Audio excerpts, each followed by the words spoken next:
Berkaitan dengan problem tidak ada dasar hukum atau terjadi maladministrasi dalam operasional pengelolaan perusahaan atau apartemen atau properti, maka kita perlu mengetahui hal pembuatan surat bermaterai yang tidak ada dasar hukumnya atau maladministrasi atau perbuatan melawan hukum.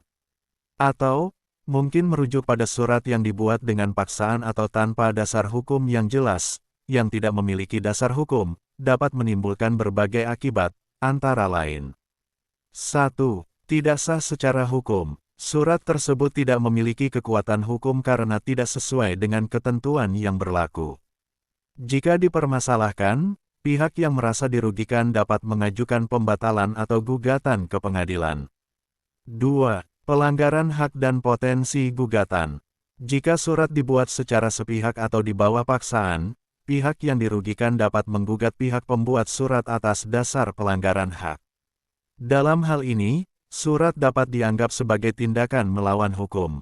3. Tuduhan pemalsuan atau penipuan. Apabila surat mengandung informasi palsu atau dibuat dengan cara manipulatif, pihak pembuat surat dapat dikenakan sanksi hukum berdasarkan pasal tentang pemalsuan dokumen, misalnya pasal 263 KUHP di Indonesia, atau penipuan pasal 378 KUHP.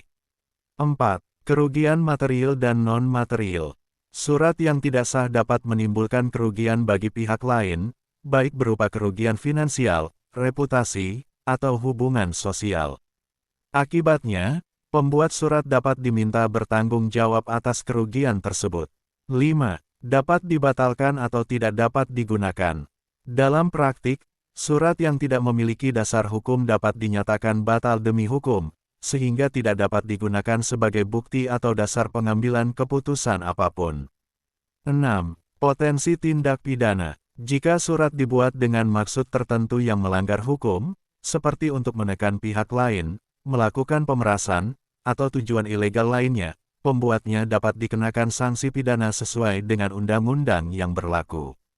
Kesimpulan. Pembuatan surat tanpa dasar hukum yang jelas berpotensi menimbulkan dampak hukum dan sosial yang serius. Oleh karena itu, penting untuk memastikan bahwa setiap dokumen atau surat yang dibuat memiliki dasar hukum yang sesuai, didukung oleh fakta, serta dibuat secara sukarela oleh pihak-pihak yang berwenang. Jika ragu, konsultasikan terlebih dahulu dengan ahli hukum.